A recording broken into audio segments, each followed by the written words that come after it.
Raton Water Works, we've got a lot of projects coming up. Some of them are regulatory driven, a lot of them are going to be expensive. What's the first project that the water department's got on its plate? Well, right now we're in the middle of a project at Lake Dorothy. We're working with the Colorado State Engineer. We will be getting approval on repouring the service spillway, the concrete spillway at Lake Dorothy. Some aging infrastructure there. We'll also be turning around and getting some permitting, looking at the bypass spillway around Lake Dorothy.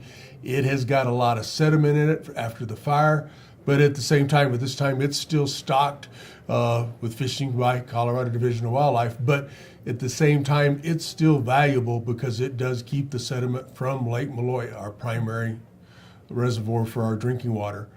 The big project that's on the horizon that Raton will require quite a bit of help on will be Lake Malloy. We're in the middle of completing a PER, preliminary engineering report, for the Dam Safety Bureau through the New Mexico State Engineer's Office as to what needs to take place up there. It's some regulatory issues and aging infrastructure. You are looking at a 1907 dam raised in 1946. There's some conduits through the dam that bring the water to the treatment facility. We're looking at some rehabilitation or some changes on those, but also based on some of the new regulations, the bypass spillway, the spillway around the east side of the lake, will need to become quite a bit larger because of some of the regulatory issues.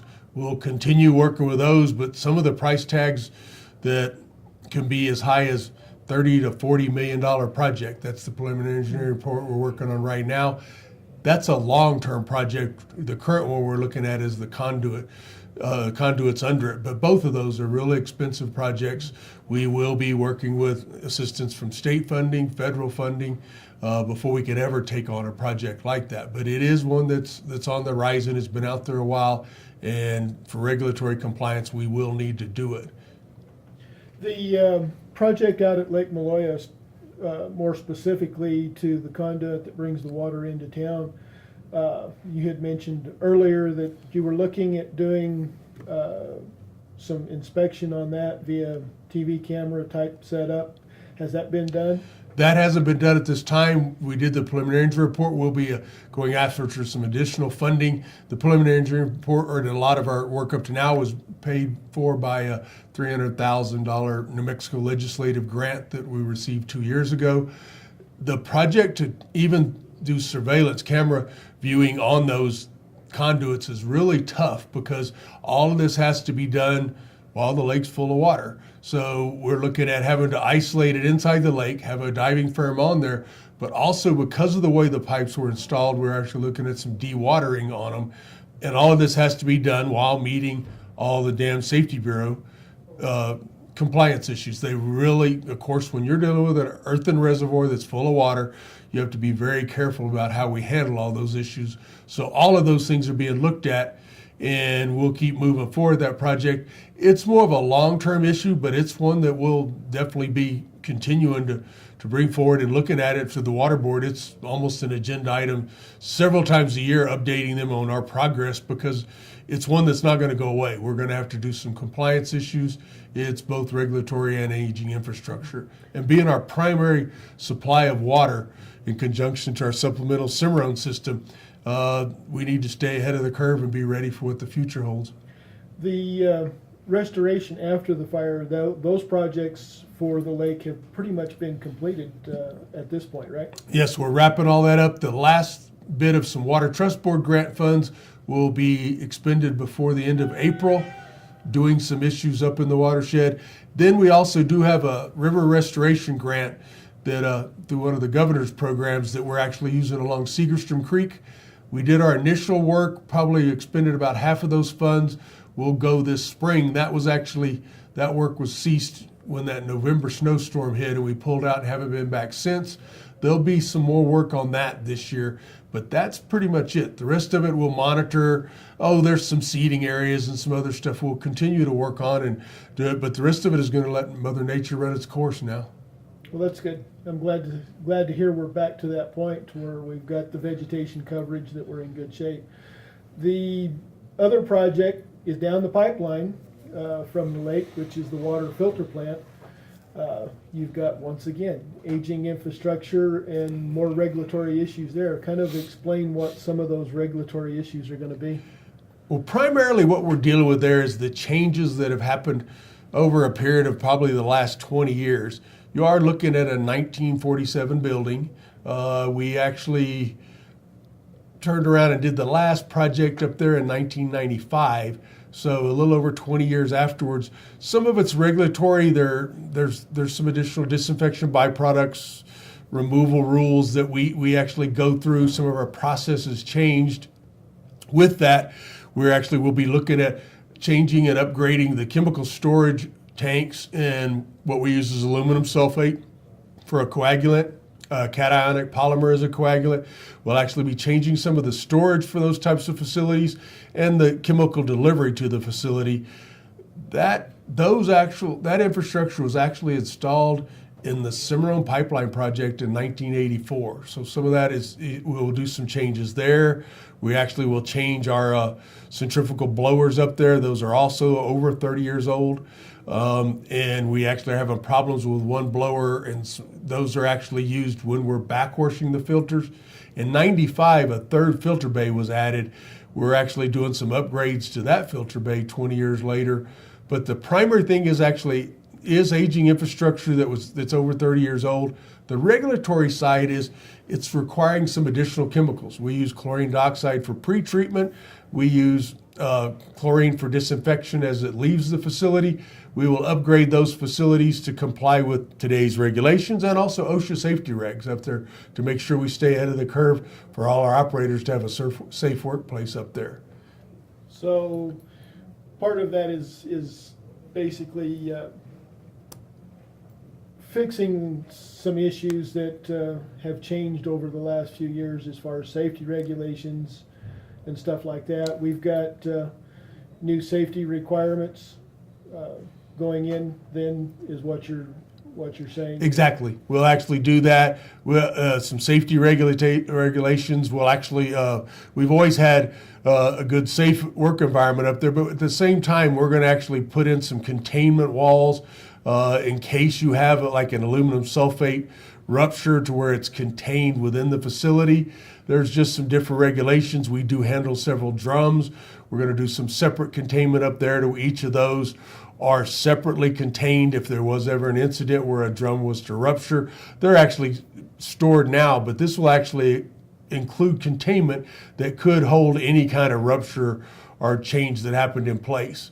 Part of it is actually, we also do pH adjustment for the lead and copper rule, that as time goes by, we've actually turned around and have more and more chemicals to where this will actually do us a little better diversification, because you are dealing with an existing facility and we're trying to do all this in a limited amount of workspace.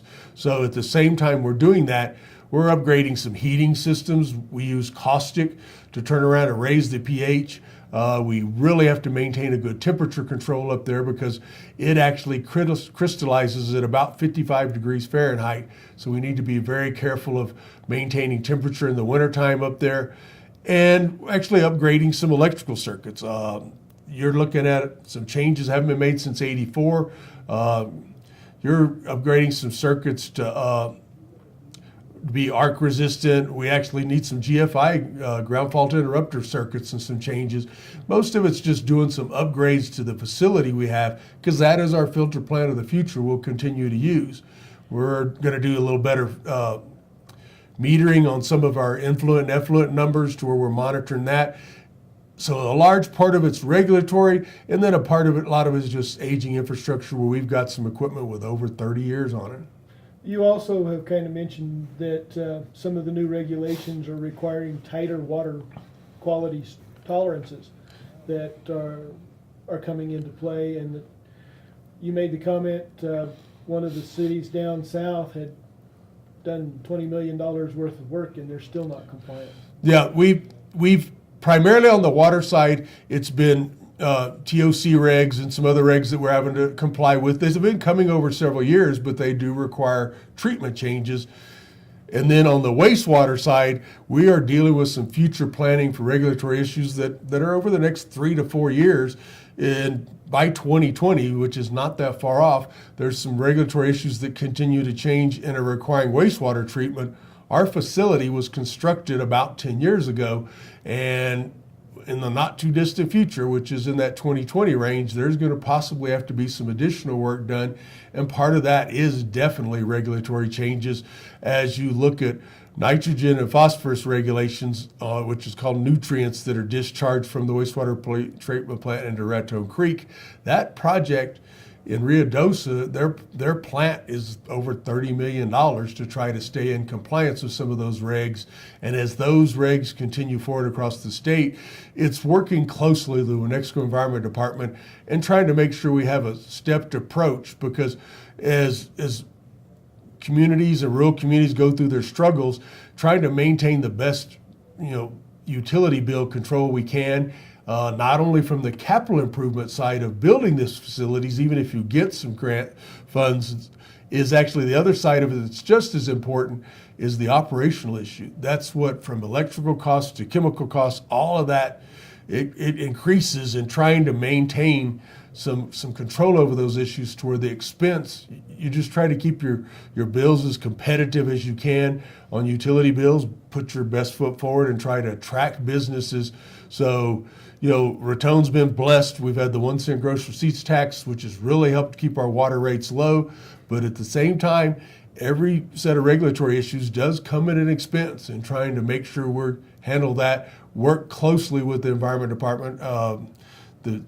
The utility, the city works closely with the municipal league, trying to do the best we can to sit down and discuss these issues and not have catastrophic effects on the public, because you can turn around and not only the capital funds, if you get grant funds to build them, the other issue that's always there is operating them, and that's your operator expense and your day-to-day expense of what you have to charge the customers.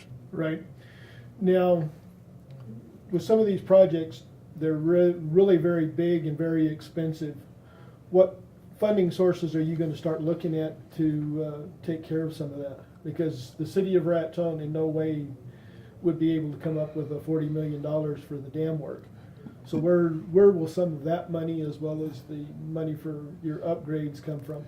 Well, those issues, as they go forward, similar to what we've done in the past on smaller projects, you'll always look for legislative funding, but also like the dam, they're well aware that this is not going to be something Raton can fund. Usually we have to be involved, and we'll have a certain amount of match funding that will be required, but that would actually include funding that will be through the state legislature, also through the, through the state engineer's office, but also through the Bureau of Reclamation, federal funding. The filter plant, that will be one that will take some long-term planning. The filter plant project, we hope to start sometime this year, but we are in the middle of also some federal funding. They're putting together a USDA, our Rural Utility Service grant, which is actually for water and wastewater projects for communities under 10,000. It's a grant loan type project, but it can be as much as, based on our town size, 45% grant funds. That's exactly the same type of funding that was used in 2006 to build the wastewater treatment facility.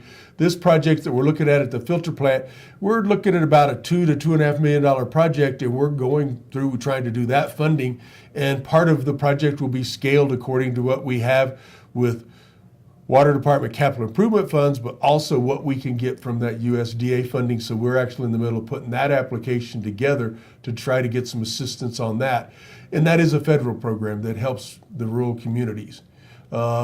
Anything we do on the wastewater side, we'd continue to go that way, but at the same time also getting all the help we can from the New Mexico Environment Department and some of their funds. They actually, even on the grant loan programs like this one, they also have currently their federal funding is at 2.5% interest for utilities, municipal utilities. So we would look at those types of issues, because as you get into some of these big projects, even with the city of Raton having the 1 cent GRT, it is more than we try to take on just ourselves. The dam project especially, when you a number that big, that is going to have both federal and state participation. And with all these new upgrades and stuff, is it going to require additional manpower once you get them completed? Are you going to be hiring more staff, maintaining staff at current levels, or how is that going to work? Our current goal is actually to maintain the same staffing size we've got now.